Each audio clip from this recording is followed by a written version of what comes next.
Olá, hoje nós iremos apresentar sobre o sistema cromo e água na aula 3 de Química 28 e iremos relacionar esse sistema com a variância de pH e o potencial eletroquímico. Eu sou Ana Beatriz Silva Machado e sou dupla do Eduardo. Para isso, a gente divide a apresentação em 5 etapas.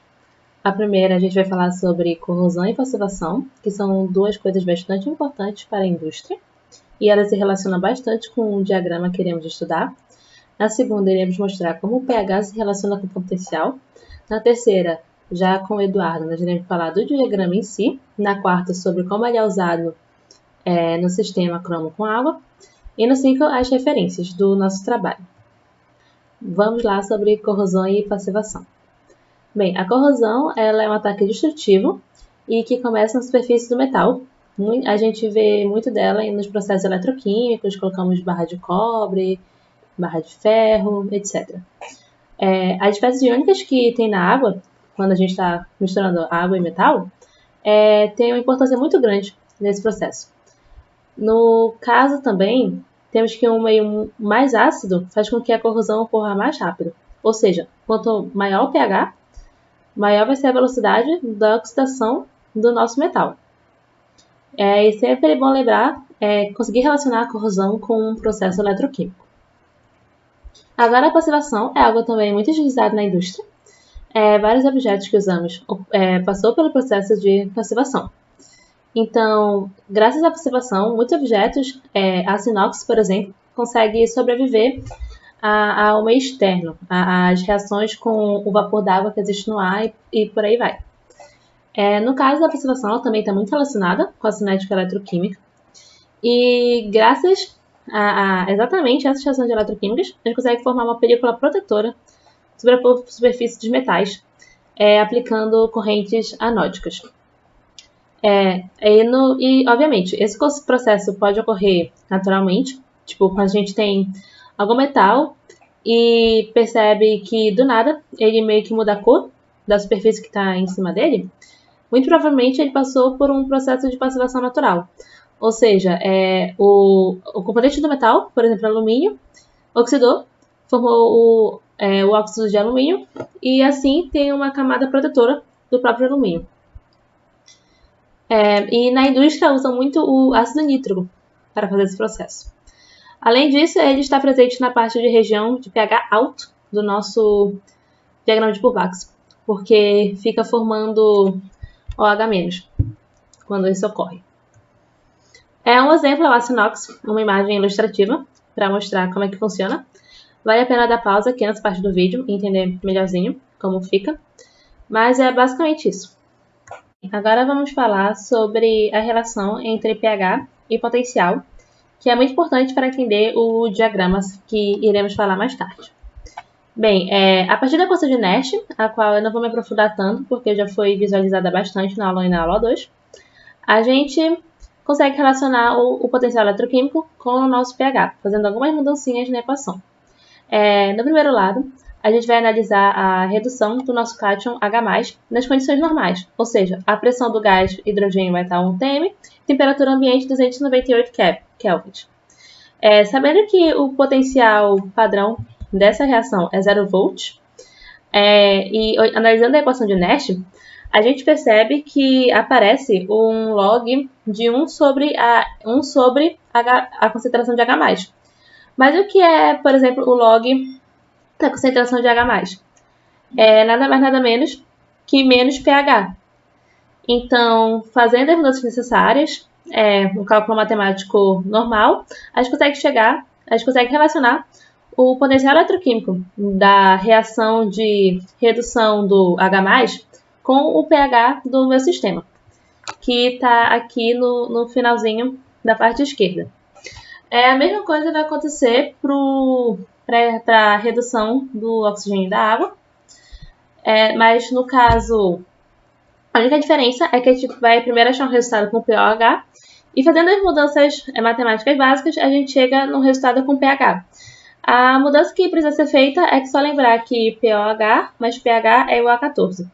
Fazendo essa mudança no cálculo da equação de Nash, trabalhando também nas condições padrões, ou seja, pressão de O2 igual a 1 atm e temperatura 298 kelvins, a gente chega que o potencial é 1,23 menos 0,059 pH. Ou seja, a gente consegue relacionar a nossa reação de redução, que envolve o oxigênio gasoso, com o pH do meu sistema. Isso vai ser muito importante para conseguir relacionar as reações de corrosão, passivação e etc., todas que aparecem no diagrama, com o pH. E agora fica a deixa com o Eduardo. Bom, dando continuidade à apresentação, chegamos no tópico 3, que vai abordar basicamente o diagrama de Poulben em si. Bom, então, o diagrama de Poulben é a representação gráfica dos equilíbrios em função do pH do meio e do potencial dos eletrodos entre as espécies em análise e a água, que é o solvente que a gente está usando. No caso das reações redox, nós vamos usar a equação de Nash para analisar. E as reações ácido-base, nós vamos usar as condições de equilíbrio para saber qual composto predomina em determinado pH. Este diagrama vai nos mostrar qual a direção das diversas reações em determinado pH e potencial, e, consequentemente, o índice de corrosão e passivação à imunidade do metal. Ok, então antes de analisar o sistema CrH2O agora, nós vamos analisar primeiro o diagrama de Poulben da água, onde nós temos essas três regiões, aqui a água, aqui o oxigênio gasoso e aqui o hidrogênio gasoso. No caso, porque a água, quando se oxida, ela se torna oxigênio gasoso, e quando se reduz, se torna hidrogênio gasoso.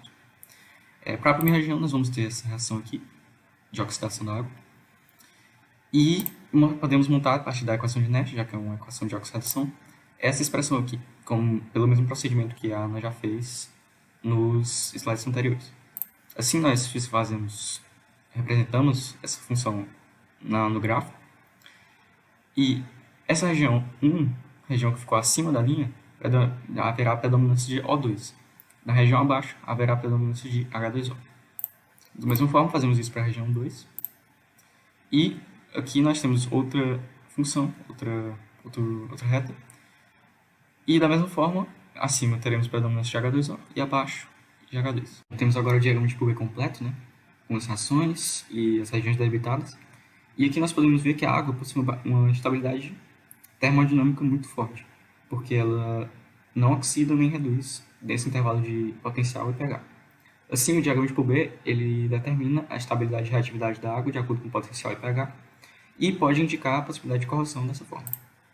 Um detalhe não representado pelo diagrama de Poulben é a estabilidade cinética, ou seja, em regiões próximas às retas que representam o equilíbrio, nós teremos reações bastante lentas, o que pode significar uma estabilidade cinética.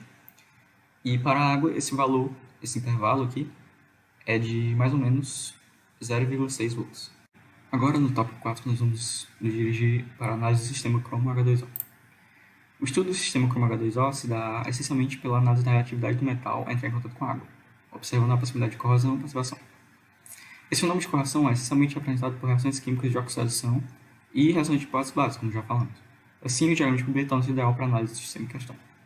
É importante lembrar os compostos de cromo mais comuns na natureza. No caso, são o cromo sólido, cromo 2+, cromo 3+, e o CrO4 2-, no caso, e seus respectivos bases ou óxidos básicos. Aqui eu reuni algumas reações mais importantes do cromo, né, que envolvem os elementos já apresentados, cromo 3+, 2+, e enfim.